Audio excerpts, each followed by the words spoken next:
I stood outside my daughter's bathroom door, my hand trembling as I reached for the lock. Inside I could hear laughter. The kind of intimate, careless laughter that made my stomach turn. My son-in-law Marcus was in there. But the woman giggling with him was not my daughter Emma. Before we proceed, thank you for watching Granny's narrative. Please subscribe and tell us where you are watching from in the comment section. I turned that lock as quietly as I could. Blick. The sound was soft, but to me it felt like thunder. They had no idea I was there. No idea that Emma's 58-year-old mother had just trapped them inside like rats in a cage. My heart was pounding so hard I thought it might burst right through my chest. But I had work to do. 2 phone calls that would change everything. The first call was to Emma, my beautiful, hard-working daughter who trusted this man with her whole heart. The second call was to someone else. Someone who deserved to know the truth just as much as Emma did. I walked downstairs slowly, each step heavy with the weight of what I had just discovered. My hands were shaking as I pulled out my phone, but my mind was crystal clear. This was going to hurt. This was going to destroy my daughter's world. But she needed to know. And I was going to make sure everyone responsible paid the price. Let me tell you how I got here. How a simple surprise birthday party turned into the worst and best day of my life. Because this story, this betrayal, it started long before I caught them in that bathtub. It started 8 months ago when my daughter's life suddenly got too good to be true. Emma had struggled for years. After her divorce from her first husband, she could barely make ends meet. She worked 2 jobs just to keep her small apartment and put food on the table. As her mother, it broke my heart to watch her fight so hard for so little. Then everything changed. She got a call from Foster & Associates, one of the biggest consulting firms in the state. They wanted her. They offered her a salary that was 3 times what she was making. 3 times. My daughter cried on the phone when she told me. Happy tears. Tears of relief. Tears of hope. Within 2 months, she had moved into a beautiful townhouse in the nicest part of the city. She bought new clothes. She started going to the gym. She looked happy. She looked alive. For the first time in years, my Emma was thriving. And then she brought Marcus home to meet me. Marcus Coleman was everything a mother could want for her daughter. Tall, handsome, with this warm smile that seemed so genuine. He worked at the same firm in a different department. He was polite to me, remembered my birthday, always asked about my garden. He fixed Emma's car when it broke down. He cooked dinner for her when she worked late. He seemed perfect. Too perfect. But I pushed that feeling down because Emma was happy. After everything she had been through, she deserved to be happy. Then Emma introduced me to her new best friend from work, Nicole Martinez. The moment I met Nicole, something in my gut twisted. She had this way of looking at me like I was something stuck to the bottom of her shoe. Like I was just some old woman who did not matter. Every time we talked, she would smile this fake smile and say things that sounded nice but felt mean. Oh Margaret, Emma told me you used to be a nurse. That must have been so nice before you retired. All that time now to just relax and not worry about anything important. I am 58, not dead. I still volunteer at the hospital 3 days a week. But Nicole did not care about that.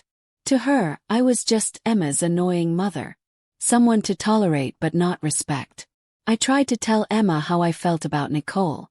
I tried to warn her that something about that woman did not sit right with me. But every time I brought it up, Emma defended her. Mom, please. Nicole has been amazing to me. She helped me learn the ropes at the company. She introduced me to all the right people. She is the reason I am doing so well. I need her friendship right now. Need. That word haunted me. Since when did my independent, strong daughter need someone like Nicole Martinez? But I kept my mouth shut because I did not want to push Emma away. I had learned that lesson with her first marriage. Sometimes you have to let your children make their own mistakes, even when it kills you to watch. Nicole was married to a man named Thomas. I met him at Emma's company holiday party 3 months ago. He was a lawyer, successful, seemed like a decent man. He showed me pictures of their vacation to Hawaii. Talked about how much he loved his wife. How they were trying to start a family. The poor man had no idea what his wife was really doing. No idea at all. Marcus and Emma had been together for 6 months. 6 months of watching my daughter fall deeper in love with a man who seemed too good to be true. Because here is what I have learned in 58 years of life. When something seems too good to be true, it usually is. But I had no proof. Just a feeling. Just that nagging voice in the back of my mind saying something is wrong here, Margaret. Something is very wrong. So when Emma's birthday came around, I decided to do something special. I wanted to surprise her. I wanted to show her that even though we had our disagreements, I loved her more than anything in this world. I had a spare key to her townhouse that she had given me months ago for emergencies. I planned to get there early on Saturday morning before she woke up. I would decorate the place, bake her favorite cake, and have everything ready for a small party with just family and close friends. I woke up at 6 in the morning that Saturday. Made the cake from scratch. Chocolate with raspberry filling, Emma's favorite since she was 5 years old. I packed up decorations, balloons, everything I needed. By 8:30 I was driving to her townhouse, singing along to the radio, feeling like maybe things were going to be okay. Maybe I was wrong about Nicole. Maybe Marcus really was as good as he seemed. Maybe my daughter's happiness was real and solid and not built on lies. I pulled into her driveway at 9 in the morning. The neighborhood was quiet, peaceful. I grabbed my bags from the trunk and walked up to the front door, key in hand. My heart was full of love and hope and excitement. I could not wait to see the look on Emma's face when she came downstairs and saw what I had done. I unlocked the door and stepped inside. The house was quiet. I expected that. Emma usually slept in on Saturdays after working so hard all week. I set my bags down in the entryway and started carrying the decorations toward the living room. That is when I heard it. Water running upstairs. And voices. Voices that made me freeze right there in the middle of Emma's beautiful living room. Marcus was laughing. That deep, warm laugh that Emma loved so much. But there was another voice too. A woman's voice. High and playful and definitely not my daughter's voice. I knew that voice. Nicole Martinez. I stood there, bags in my hands, brain trying to process what I was hearing. Maybe they were just talking. Maybe there was some innocent explanation. Maybe I was jumping to conclusions. Then Nicole said something that made my blood run cold. She works so much she will never suspect anything. We could do this every weekend if we wanted to. The bags fell from my hands. Decorations scattered across Emma's hardwood floor. My vision went blurry for a second, and I had to grab the back of the couch to steady myself. This could not be happening. Not to Emma. Not after everything she had been through. Not after she had finally found happiness. But it was happening. It was happening right now, right above my head, in my daughter's own bathroom. I could hear the water splashing. Could hear them moving around. Could hear Nicole giggling like this was all just some fun game. Like my daughter's heart was just a toy to play with. Something inside me shifted. The shock turned into something else. Something cold and sharp and focused. I was not going to fall apart. I was not going to cry. Not yet. First, I was going to make sure these two paid for what they were doing. First, I was going to protect my daughter. I moved quietly toward the stairs. My nursing training kicked in. I knew how to move silently through a hospital at night. I knew how to be invisible when I needed to be. Each step was careful, deliberate. I could still hear them talking, laughing, completely unaware that someone else was in the house. When I reached the top of the stairs, I could see the master bedroom door was open. Steam was coming out of the bathroom. The door was cracked just enough for me to see inside. And what I saw confirmed my worst fears. There they were. Marcus and Nicole. In Emma's bathtub. Together. Naked. Acting like they had every right to be there. I wanted to scream. I wanted to burst in there and drag them both out by their hair. But I did not. Instead, I reached for the bathroom door handle from the outside. These old houses have the kind of locks you can turn from the hallway. I turned that lock slowly, carefully, until I heard it click into place. They did not even notice. They were too busy with each other to hear anything. I stood there for a moment, staring at that locked door. My whole body was shaking. Not with fear. With rage. Pure burning rage. How long had this been going on? How many times had they done this in my daughter's home? How many lies had Marcus told Emma while he was sleeping with her best friend? I pulled out my phone and walked back downstairs. I needed to think. I needed to plan. Because this was not just about catching them. This was about making sure Emma understood the full truth. Making sure she saw exactly who these people really were. I sat down on Emma's couch and looked at my phone. 2 calls. That is all it would take. 2 calls to bring this whole nightmare into the light. My finger hovered over Emma's name in my contacts. This was going to destroy her. This was going to break her heart into a million pieces. But she needed to know. She deserved to know. Pressed call. The phone rang 3 times before Emma answered. Her voice was sleepy and confused. Mom, is everything okay? You sound weird. I took a deep breath. Tried to keep my voice steady. Sweetheart, I need you to come home right now. There has been an emergency. A serious emergency. You need to see this. An emergency. Mom, what are you talking about? Where are you? I am at your house, baby. And you need to get here as fast as you can. Trust me on this. Please. I could hear her sitting up in bed. Probably at Marcus's apartment, since he was obviously not there. Mom, you are scaring me. What kind of emergency? Is the house okay? The house is fine. But you need to see something. Something important. Just come home, Emma. Right now. I pause. I could hear her breathing, trying to figure out what was going on. Okay, I will be there in 20 minutes. Mom, are you sure you are all right? I will be all right once you get here. Drive safe, baby. I hung up before she could ask more questions. 1 call down. 1 more to go. I scrolled through my contacts until I found the number I was looking for. Thomas Martinez. Nicole's husband. The man who had shown me pictures of Hawaii. The man who thought his wife loved him. My hand was shaking as I pressed call. This was going to ruin his life too. But he deserved to know the truth just like Emma did. Nobody deserved to live a lie. Hello. Thomas's voice was friendly, unsuspecting. Thomas, this is Margaret Chin. Emma's mother. We met at the holiday party a few months ago. Oh yes. Margaret. How are you? Is everything all right? I need you to come to Emma's house right away.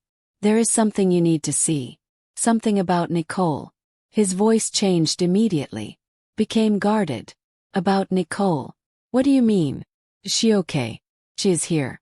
At Emma's house. But Thomas, you need to see this for yourself. Please come right away. The address is 2847 Maple Grove Drive. Margaret, I do not understand. Nicole said she was having lunch with her sister today. Why would she be at Emma's house? Just come, Thomas. Please. You will understand when you get here. I could hear the confusion in his voice. The beginning of fear. All right, I will be there in 25 minutes. But Margaret, you need to tell me what is going on. 25 minutes. You will know everything in 25 minutes. I hung up and sat back on the couch. It was done. In less than half an hour, both Emma and Thomas would be here. And the 2 people upstairs, still laughing and splashing around in that bathtub, had no idea their whole world was about to explode. I stood up and walked to the front door. Stepped outside and sat down on Emma's porch steps. I could not stay in that house. Could not listen to them anymore. My hands were still shaking, but my mind was clear. I had done the right thing. I knew I had done the right thing. But knowing that did not make it any easier. The morning sun was warm on my face. Birds were singing in the trees. It was such a beautiful day.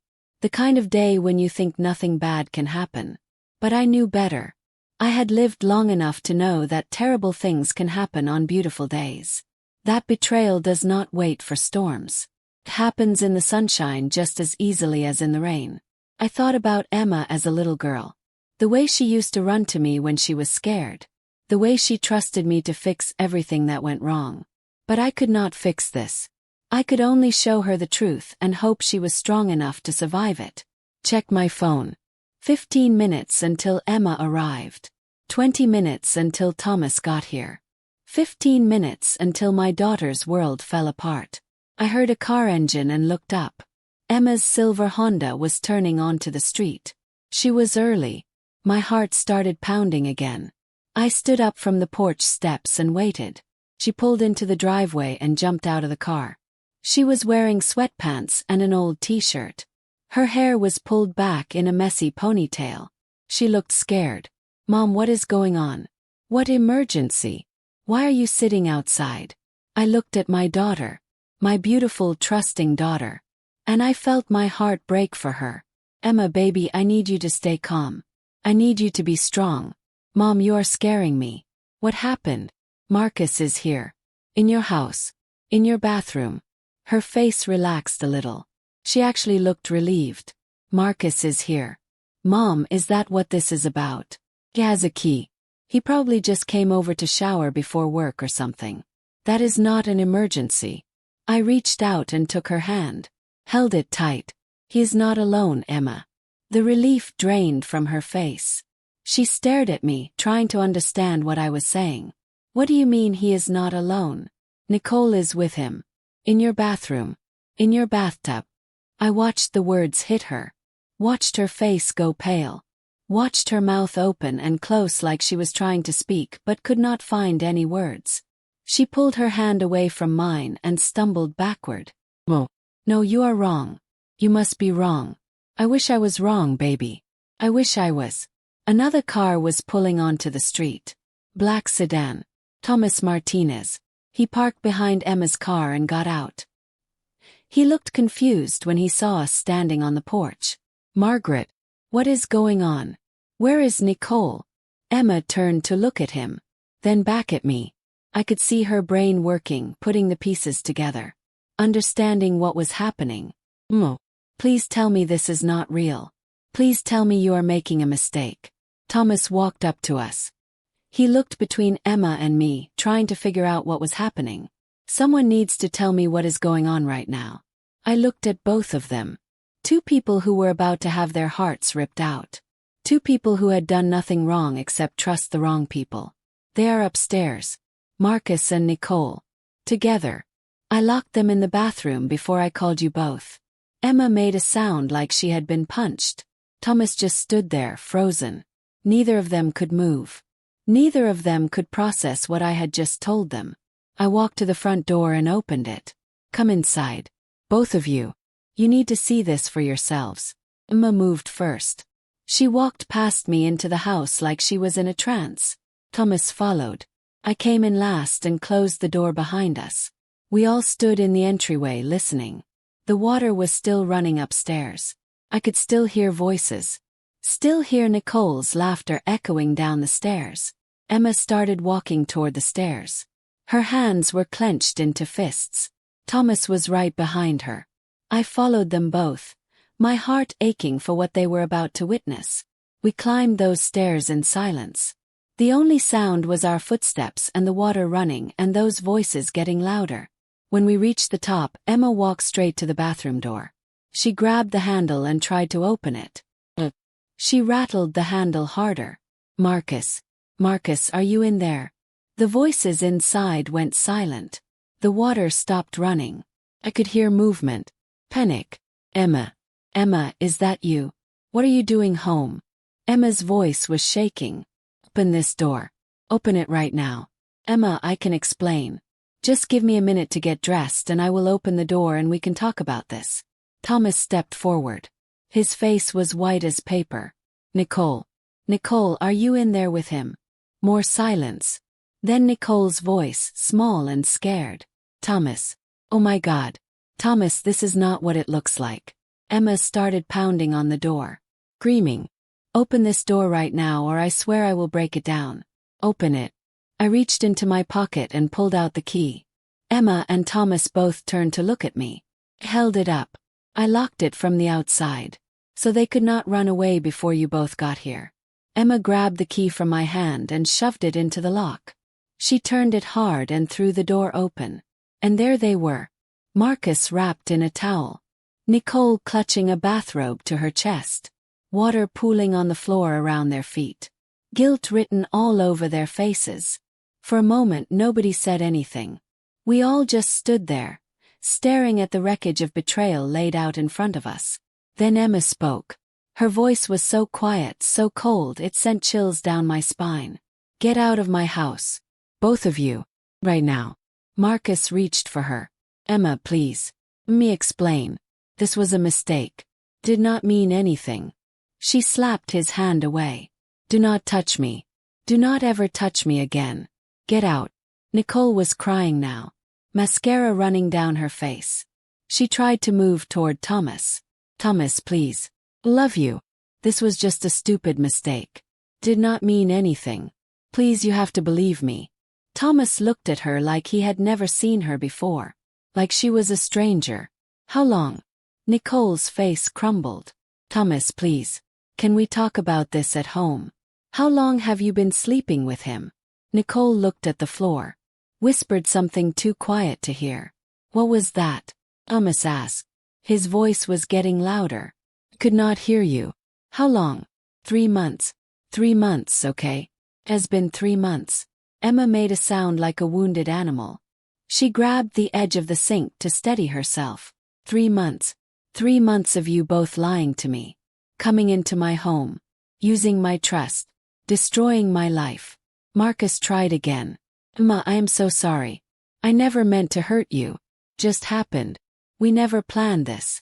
Things like this do not just happen, I said. My voice was calm. Steady. 3 months of secret meetings and lies do not just happen. You planned this. You chose this. Every single time. Marcus looked at me with hatred in his eyes. This is your fault. You had no right to spy on us. No right to invade our privacy like this. I almost laughed. Your privacy.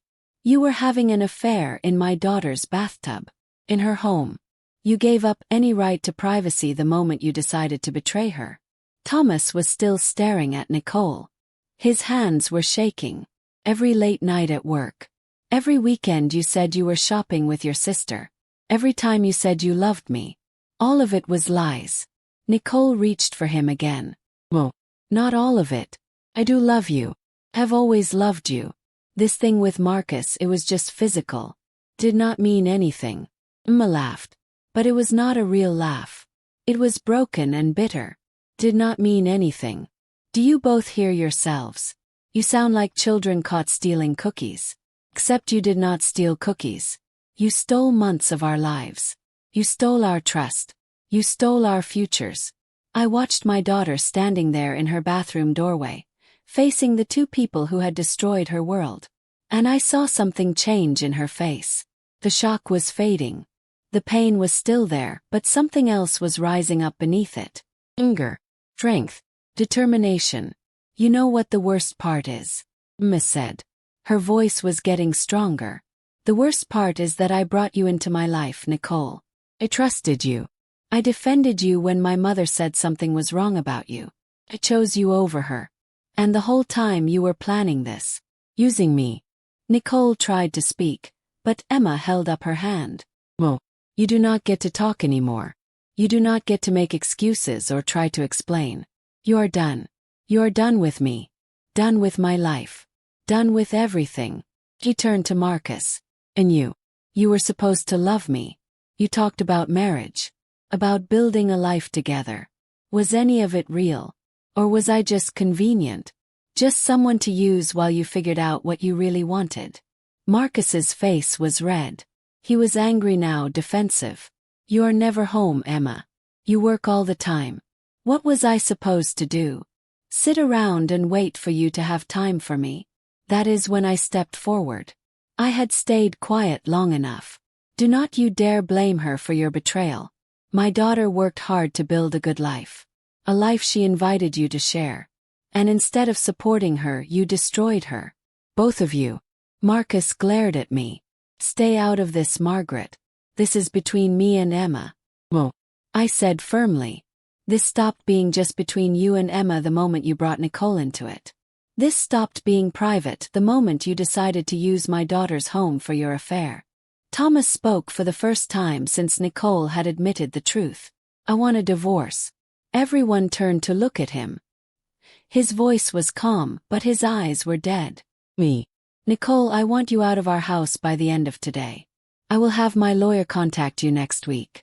Do not try to call me. Do not try to explain. We're done. Nicole started sobbing, begging. Miss, no. Please. We can fix this. We can go to counseling. Please do not throw away everything we had. Everything we had. Thomas's laugh was hollow. We did not have anything. I had a marriage I thought was real. You had a lie. Those are not the same thing. He turned and walked out. His footsteps echoed down the stairs. We heard the front door open and close. He was gone. Nicole collapsed onto the bathroom floor, still crying. Emma looked down at her without any sympathy. You have 10 minutes to get dressed and get out. If you are still here after that, I am calling the police. Marcus had been standing there, watching everything fall apart. Now he tried one last time. Emma, please. Can we just talk about this? Just the two of us. She looked at him with such cold disgust that even I felt it. There is nothing to talk about. You made your choice. Now you get to live with it. Get out of my house. He opened his mouth to argue, but something in Emma's face stopped him. He grabbed his clothes off the bathroom counter and pushed past us into the hallway. We could hear him getting dressed in the bedroom. Nicole was still on the bathroom floor, shaking with sobs. Emma knelt down next to her. When she spoke, her voice was ice. You told me you were my friend. You said you wanted to help me. Was any of it real? Or was it always about Marcus? Nicole looked up at her with red, swollen eyes. I did not mean for this to happen. Just started and then we could not stop. I'm so sorry, Emma. I'm so sorry. You are not sorry you did it. You are sorry you got caught. There is a difference. Marcus came back into the bathroom, fully dressed. He would not look at any of us. I will send someone to get my things later this week. Do not bother, Emma said. Whatever you left here is going in the trash. You do not get to come back. Ever.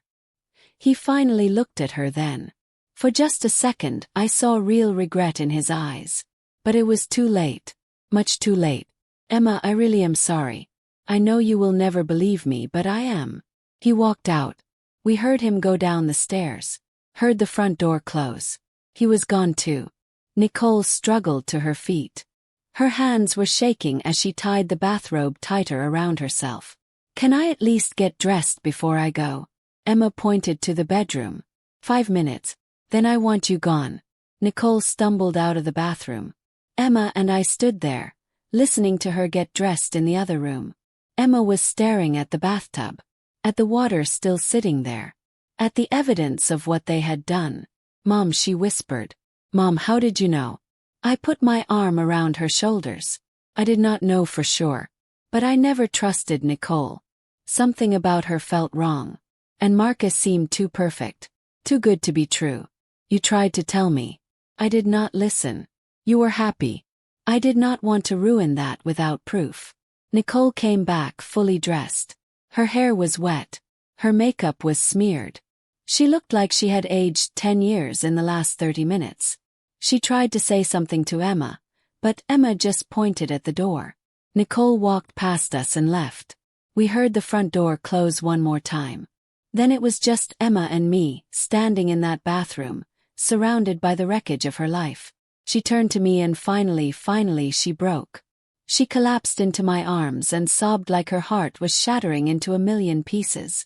I held her tight and let her cry. I did not tell her it would be okay. I did not make promises I could not keep. I just held my daughter while she fell apart. After a long time, her sobs slowed down. She pulled back and looked at me. Her eyes were red and swollen. Her face was blotchy. But she was still my Emma. Still strong underneath all that pain. What do I do now, Mom? How do I fix this? I brushed her hair back from her face. You do not fix it. You survive it. You heal from it. And you become stronger because of it. I do not feel strong right now. I know, baby. But you will. Promise you will. We went downstairs together. The decorations I had brought were still scattered across the floor where I had dropped them. The birthday cake was still sitting on the counter. Emma looked at it and laughed. But it was a sad laugh. You were going to throw me a surprise party. It was. Before I found them upstairs. She picked up one of the balloons that had rolled under the table. Worst birthday ever. I put my arm around her again. We can still celebrate. Just differently. Maybe we burn these decorations in the fireplace and call it a cleansing ritual. She smiled a little. Just a tiny bit. But it was there. Can I stay with you for a few days? I do not want to be in this house right now. Course. Stay as long as you need. We started gathering up my things. As we worked, Emma suddenly stopped and looked at me. Mom, how did you lock them in? How did you even know what was happening? I told her everything. About arriving early for the surprise party. About hearing their voices. About what Nicole had said. About locking the door and making those phone calls. When I finished, Emma was staring at me with something like awe. You locked them in and called both of us. You made sure they could not run away or hide what they did. They needed to face what they had done. Both of them. And you and Thomas deserved to see the truth with your own eyes. Emma hugged me again. Thank you, Mom. Thank you for protecting me. For believing me when I did not believe you. We loaded everything into our cars. As Emma was about to drive away, she stopped and rolled down her window. Mom, what am I going to do about work? Marcus and Nicole are both there. I'm going to have to see them every day. That is something we will figure out. But right now you just need to rest. Everything else can wait. She nodded and drove away. I followed her to my house, watching her car in my rearview mirror. My daughter was hurt. She was broken. But she was not destroyed. Not completely.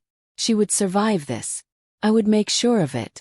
When we got to my house, Emma went straight to her old bedroom and collapsed on the bed.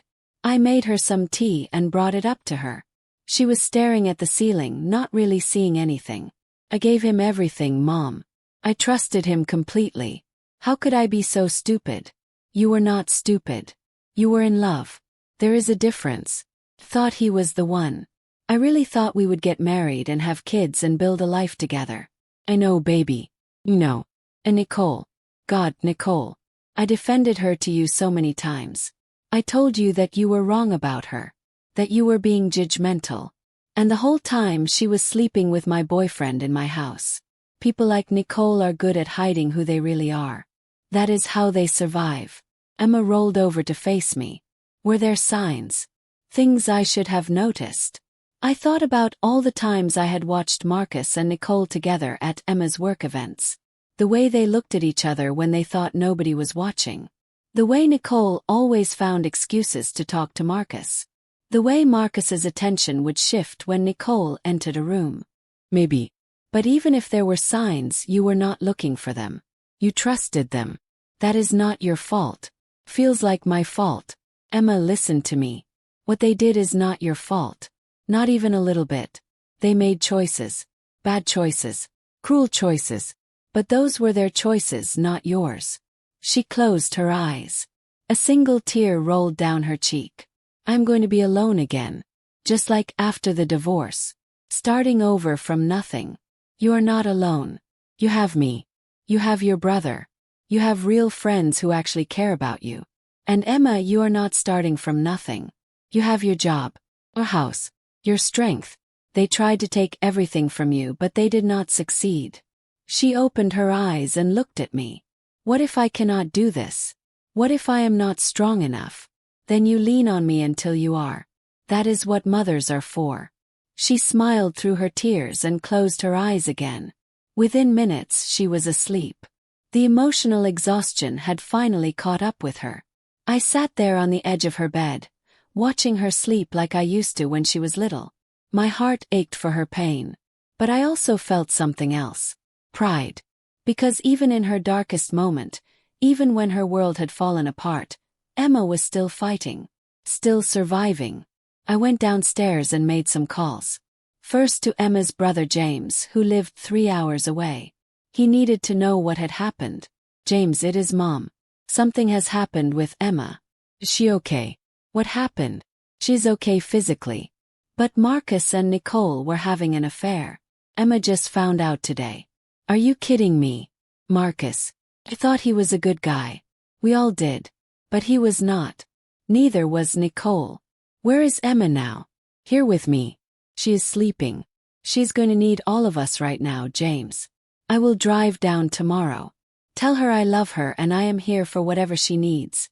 After I hung up with James, I sat down at my kitchen table with a cup of coffee and thought about what came next. Marcus and Nicole would probably keep their jobs at Foster & Associates. Emma would have to see them at work. That was going to be torture for her. But maybe there was something I could do about that. I pulled up Foster & Associates' website on my computer and found the human resources contact information. I drafted an email carefully, professionally. I explained what had happened without being emotional or dramatic. I stated facts. 2 employees having an affair, using company resources and another employee's home. Creating a hostile work environment. Making it impossible for my daughter to work effectively. I requested that the company investigate the situation and take appropriate action. I sent the email and leaned back in my chair. Would it help? I did not know. But at least I had tried. At least I was doing something. The next few days were hard. Emma barely ate, barely spoke. She would sit in her old bedroom and stare out the window for hours. I let her grieve, let her process, but I also made sure she knew I was there. I cooked her favorite meals. I sat with her when she wanted company. I gave her space when she needed to be alone. On the 3rd day, her phone started ringing. It was a number she did not recognize. She looked at me uncertain. Should I answer it? You do not have to. But it might be important. She answered it cautiously. Hello. This is Emma. I watched her face change as she listened to whoever was on the other end. She asked a few questions, thanked the person and hung up. Then she looked at me with wide eyes. That was Human Resources from Foster & Associates. They want to meet with me tomorrow. They said there has been a complaint filed about workplace conduct. I kept my expression neutral. Are you in trouble? Well, they said they want to discuss my work environment and some concerns that were brought to their attention. Mom, did you do something? I might have sent them an email explaining the situation. Emma stared at me for a long moment. Then she started crying again. But this time they were different tears. Not tears of pain. Tears of gratitude. Thank you. Thank you for fighting for me when I could not fight for myself. That is what mothers do, baby. The next day, I drove Emma to her meeting at Foster & Associates. She was nervous, fidgeting with her hands in the car. I reached over and squeezed her shoulder. You did nothing wrong. Remember that. Whatever happens in there, you are the victim, not the villain. She nodded, but I could tell she was scared. We pulled into the parking lot and she took a deep breath. Do you want me to come in with you? Well, I need to do this myself.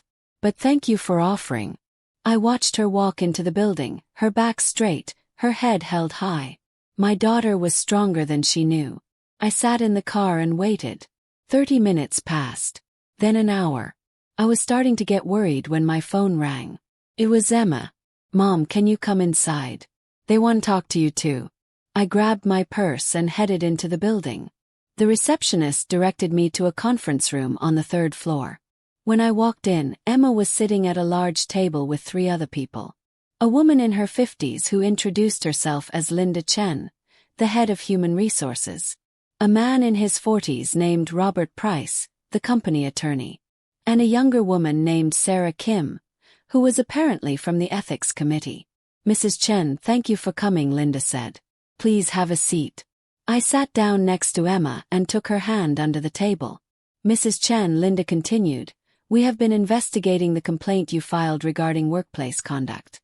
We have spoken with several employees and reviewed company security footage. What we have discovered is deeply troubling. Robert Price opened a folder and spread several documents across the table. Emma, we owe you an apology. What happened to you should never have happened. And we take full responsibility for not creating a work environment where you felt safe to report concerns. Emma looked confused. I do not understand. What did you find? Linda leaned forward. Marcus Coleman and Nicole Martinez have been having an affair for approximately 4 months, not 3 as they initially claimed. We have security footage of them leaving work together on multiple occasions. We have emails between them that are inappropriate for a workplace setting. And we have discovered something even more concerning. Sarah Kim pulled out another set of documents. Nicole Martinez has been accessing confidential employee files without authorization. Specifically your file, Emma. She has been sharing your personal information with Marcus, including your salary details, your home address, and your financial information that you provided for your benefits enrollment. I felt Emma's hand tighten around mine. Why would she do that? We are still investigating, Robert said. But it appears that Marcus may have had ulterior motives for pursuing a relationship with you. What kind of ulterior motives? Linda pulled out what looked like bank statements. Emma, have you noticed any unusual activity in your accounts? Any unexpected charges or transfers? Emma shook her head. No, I check my accounts regularly. Everything has been normal. Robert looked relieved. That is good news. We believe we may have caught this before any actual financial fraud occurred. But based on the evidence we have found, it appears that Marcus and Nicole were planning something. Planning what? Asked. Linda looked at me seriously. We found encrypted emails between Marcus and Nicole discussing ways to access Emma's banking information. They were researching financial fraud techniques. We believe they were planning to steal from her. The room went silent. Emma looked like she might be sick. They were going to rob me. Sarah nodded. You think so? But again, we have no evidence that they successfully accessed any of your accounts. We are recommending that you change all of your passwords immediately and possibly freeze your credit as a precaution. Emma was shaking now. I put my arm around her. What happens to them now? What happens to Marcus and Nicole? Linda's face was grim. They have both been terminated effective immediately. We are also filing a report with the police about the unauthorized access to employee records and the potential financial fraud. Whether criminal charges are filed will be up to the district attorney. And Emma asked, what happens to her? Robert smiled for the first time since I had entered the room. Emma, you have been an exceptional employee. Your work has been outstanding and your contributions to this company have been significant. We want you to stay. In fact, we would like to offer you a promotion and a transfer to our downtown office, away from the department where Marcus and Nicole worked. Emma looked stunned. A promotion? Linda nodded. Senior consultant with a 20% raise. You have earned it, Emma. And we want to make sure you know that this company values you and takes your well-being seriously. Emma started crying again. I pulled her close and let her cry on my shoulder. These were good tears. Healing tears. Tears of relief. When Emma finally composed herself, she looked at Linda and Robert. Thank you. Thank you for believing me and for taking this seriously. Thank you for being brave enough to let your mother fight for you, Linda said. Not everyone has someone who will stand up for them the way Mrs. Chen has stood up for you. As we left the building an hour later, Emma turned to me. Mom, you saved me. Not just from Marcus and Nicole, but from being a victim. You showed me how to fight back. I just did what any mother would do. Well, not any mother. You could have stayed quiet. You could have let me figure it out on my own. But you did not. You caught them. You made sure everyone knew the truth. You fought for me when I was too broken to fight for myself. We got into the car and Emma pulled out her phone. She started scrolling through her contacts. What are you doing? Asked. Changing every password I have ever created. And then I am calling the bank to freeze my credit. And then I am calling a lawyer. A lawyer. If they were planning to steal from me, I want to make sure they pay for it. Criminal charges are not enough. I want them to understand that they cannot just destroy people's lives and walk away. That is my girl, I said with pride. Over the next few weeks, Emma threw herself into recovery. She went to therapy. She changed every password and security question on every account she had. She hired a lawyer who specialized in fraud cases.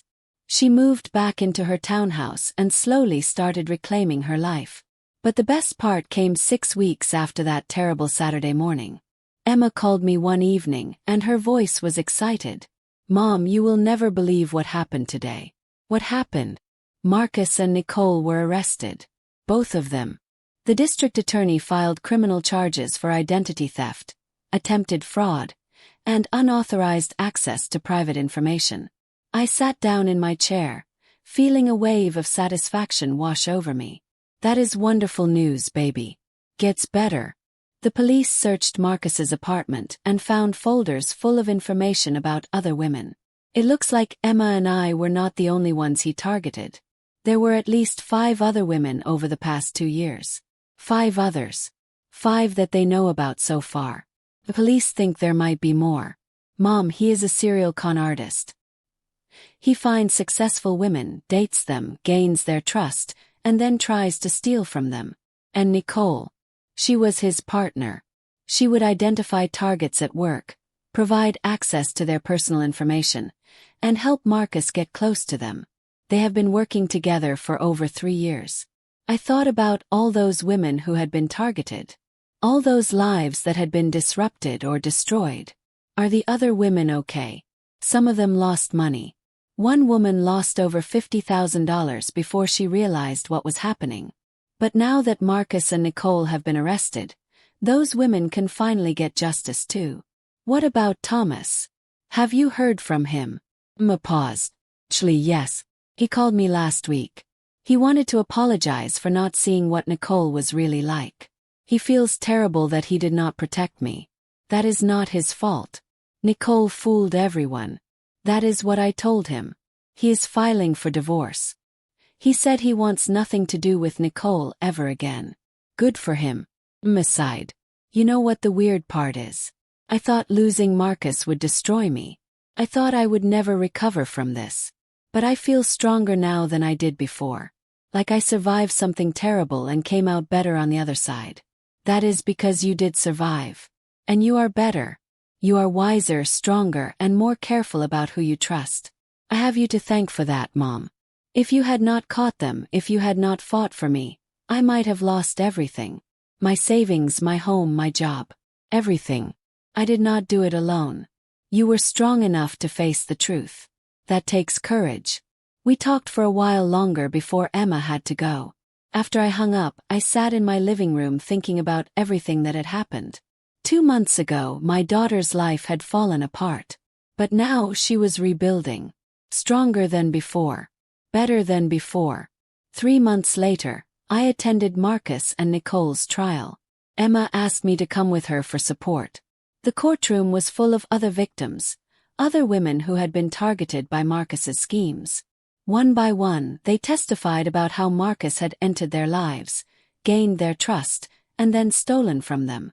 When it was Emma's turn to testify, I watched her walk to the witness stand with her head held high. She told her story calmly, clearly, without breaking down.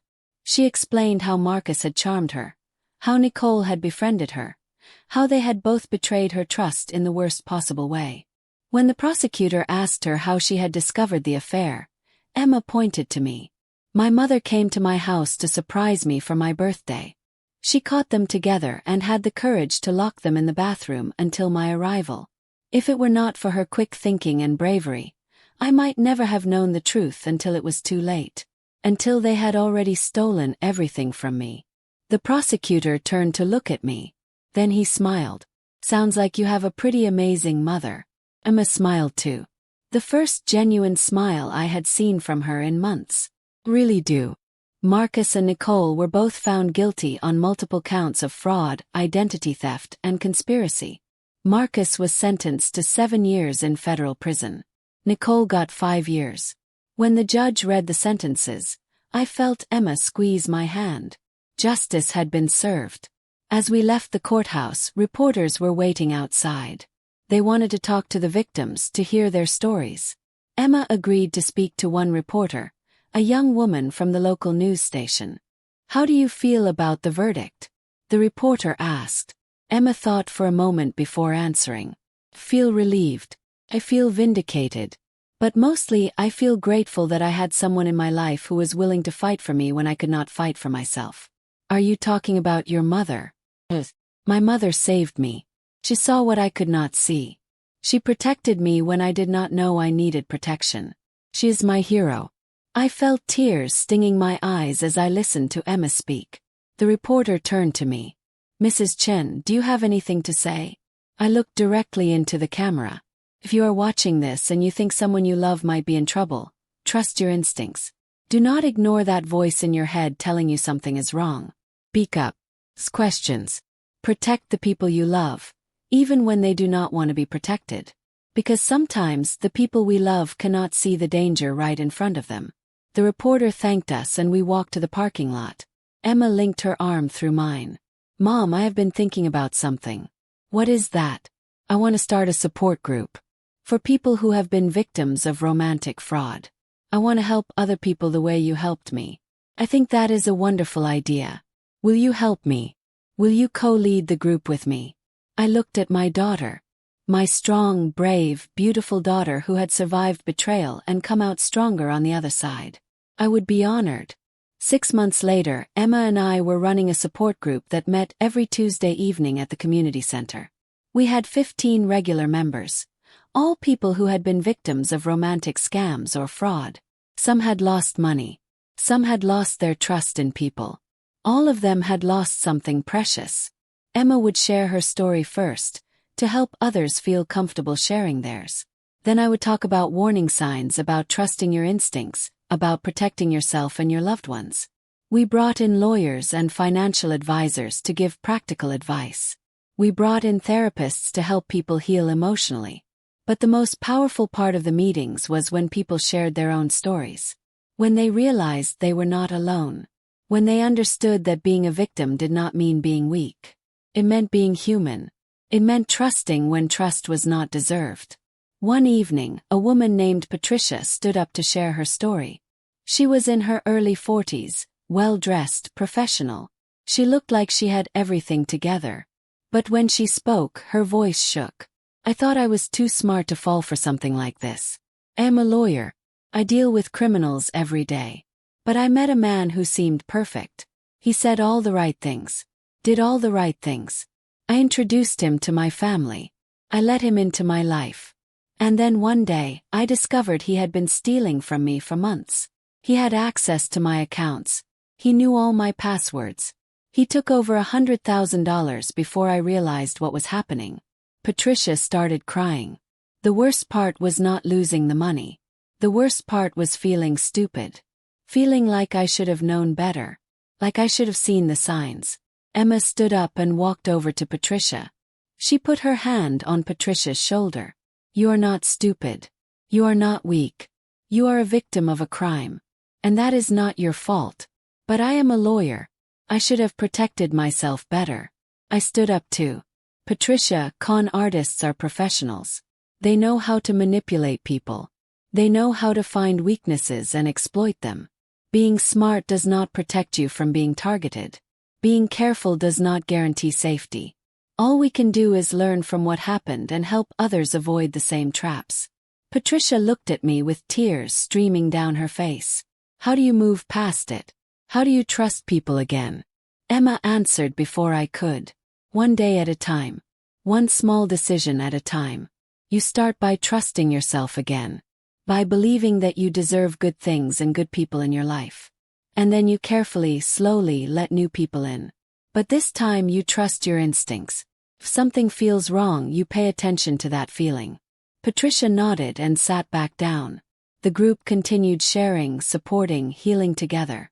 As I watched Emma lead the discussion, answering questions and offering comfort, I felt an overwhelming sense of pride. My daughter had taken her pain and turned it into purpose. She had survived betrayal and used that survival to help others. After the meeting ended and everyone had left, Emma and I cleaned up the room together. Mom, can I ask you something? Course. Do you ever regret what you did that day?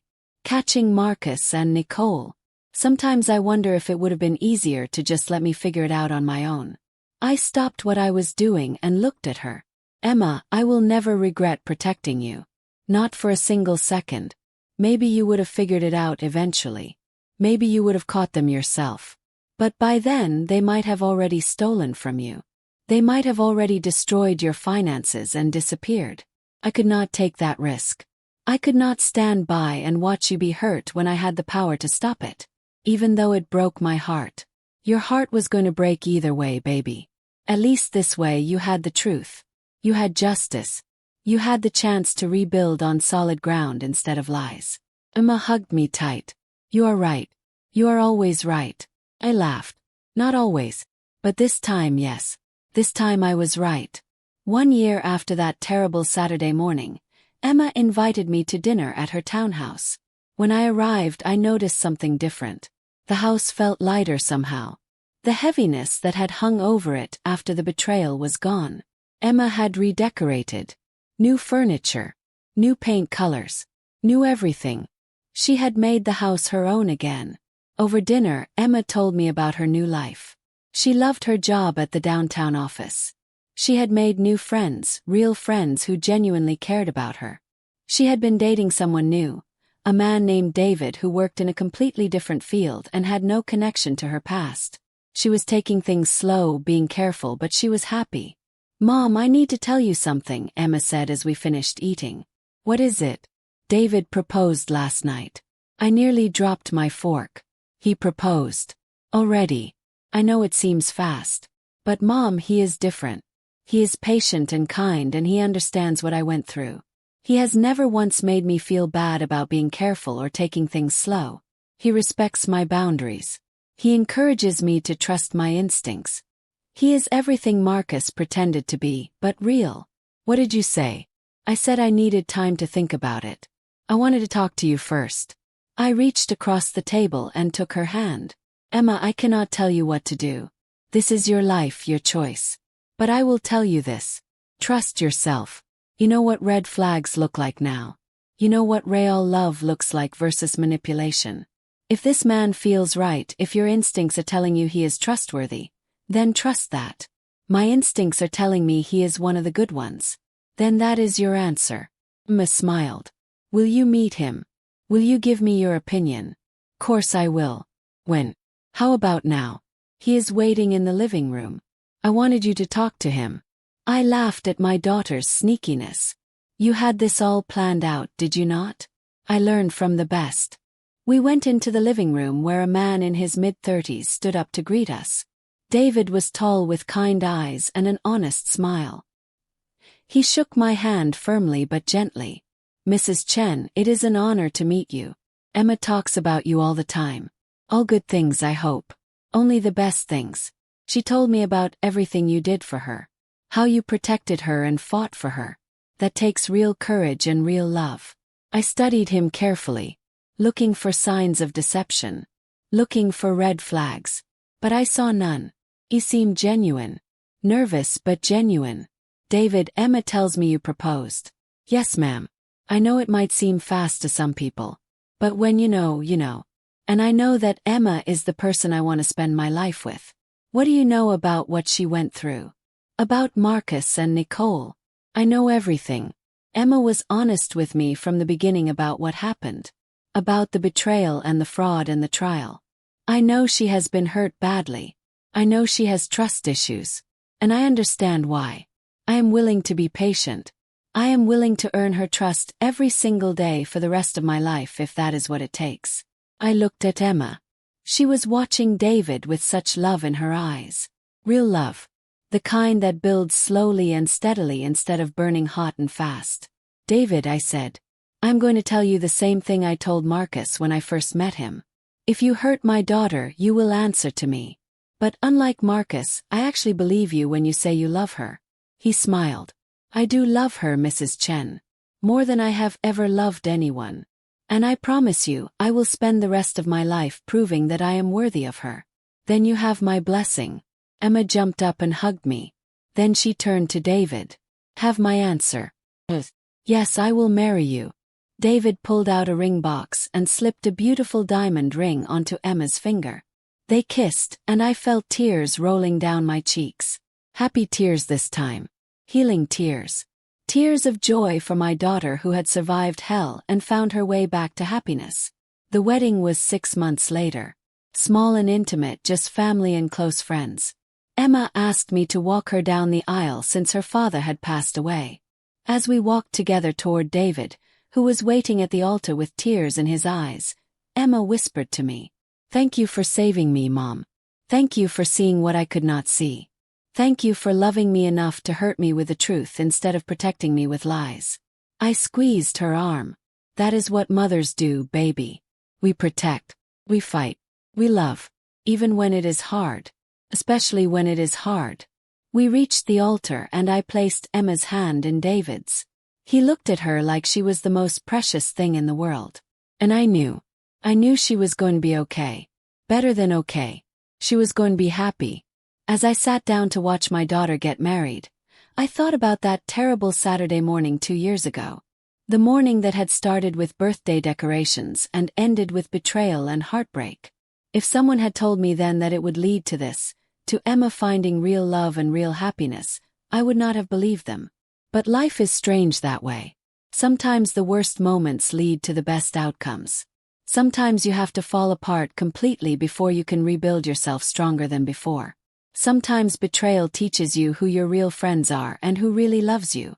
Marcus and Nicole were still in prison. They would be for several more years. Emma rarely thought about them anymore.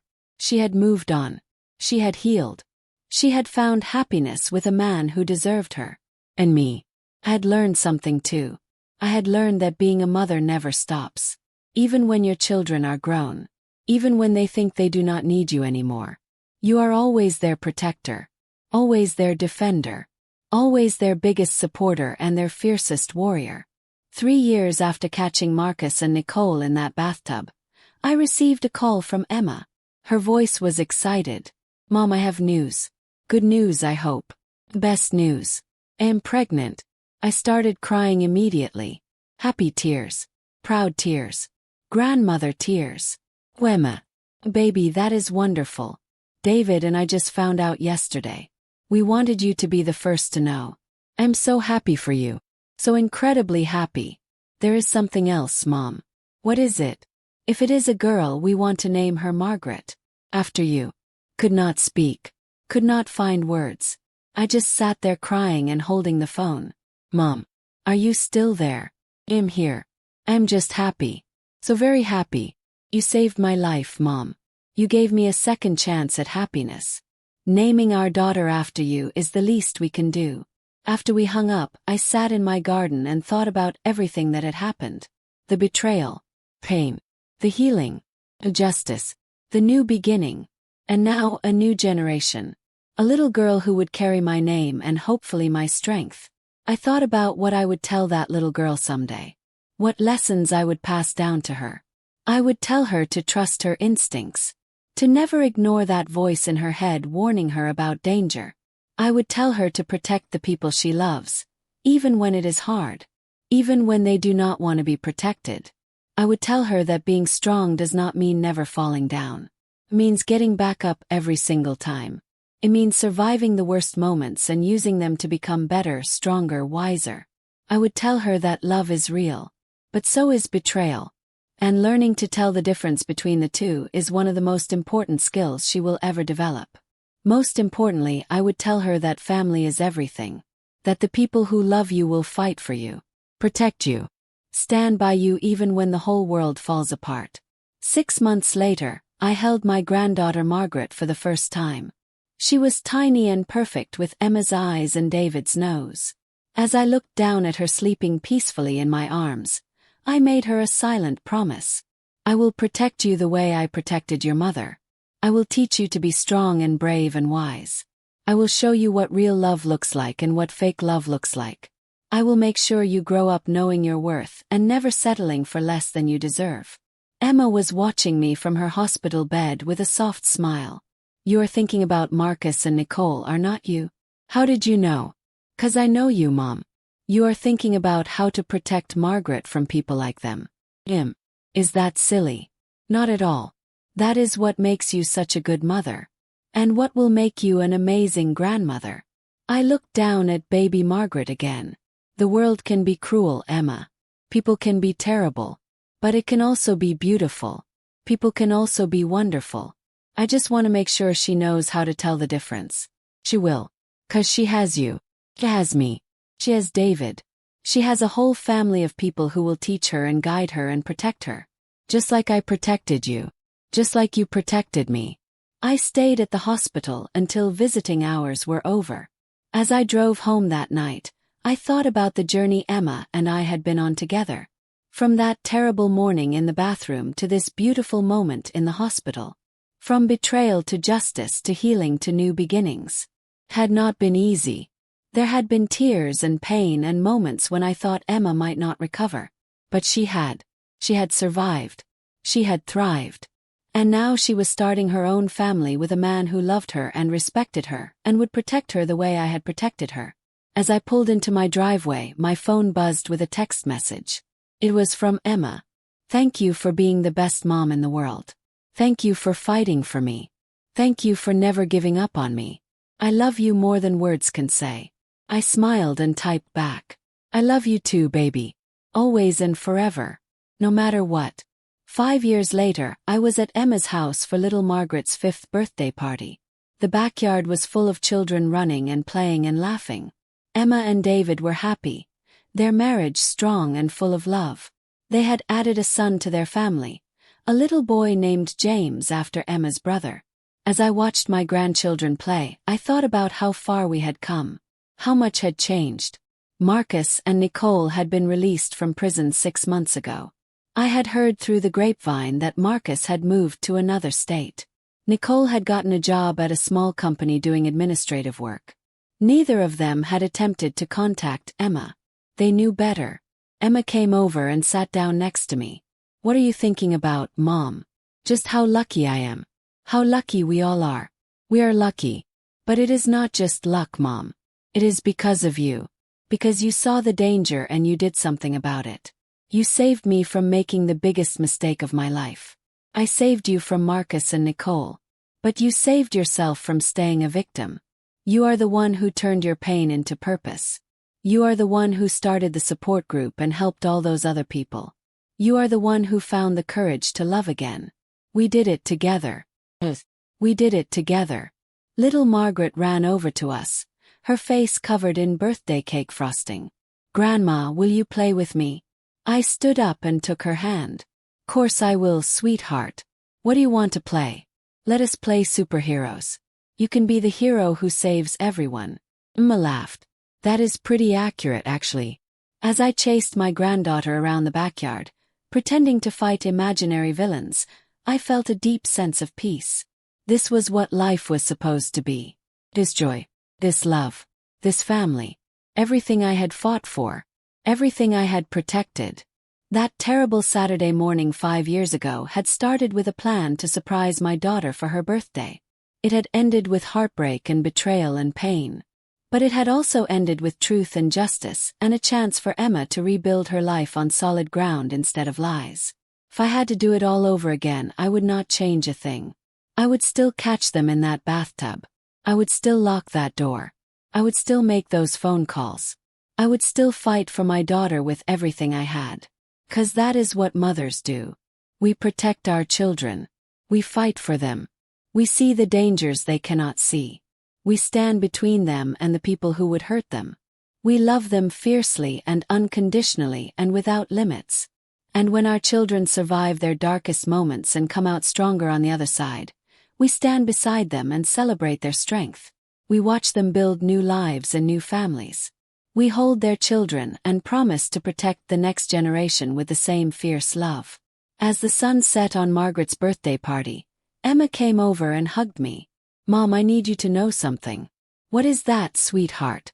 You are my hero. You always have been. You always will be. And you are mine, baby.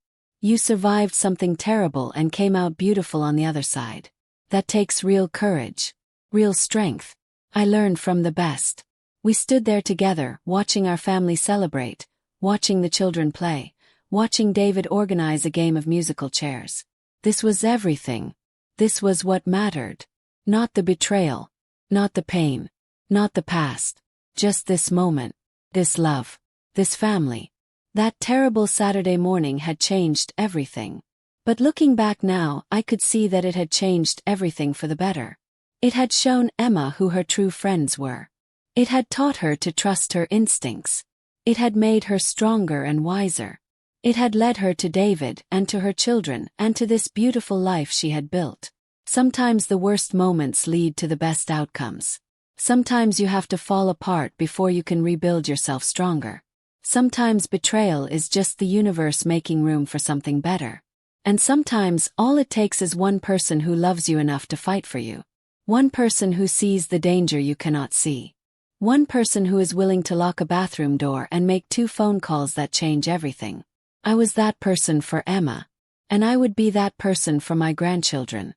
And hopefully they would be that person for their children. Generation after generation of strong people who protect each other and fight for each other and love each other fiercely. That is my legacy. Not catching Marcus and Nicole in the bathtub. Not sending them to prison. Not getting justice for all those other victims. My legacy is teaching my family to be strong. To protect each other. To stand up against evil and fight for what is right. As Emma called everyone together to sing happy birthday to Margaret, I looked around at all the faces I loved. My daughter. My son-in-law. My grandchildren. My son James, who had driven in for the party. All of us together. All of us happy. All of us safe. This was worth fighting for. This was worth everything. And if I ever had to do it again, if I ever had to catch another cheater or fight another battle or protect someone I loved, I would do it without hesitation. 'Cause that is what love looks like. Real love. The kind that fights and protects and never gives up. That is what being a mother looks like. And I would not trade it for anything in the world.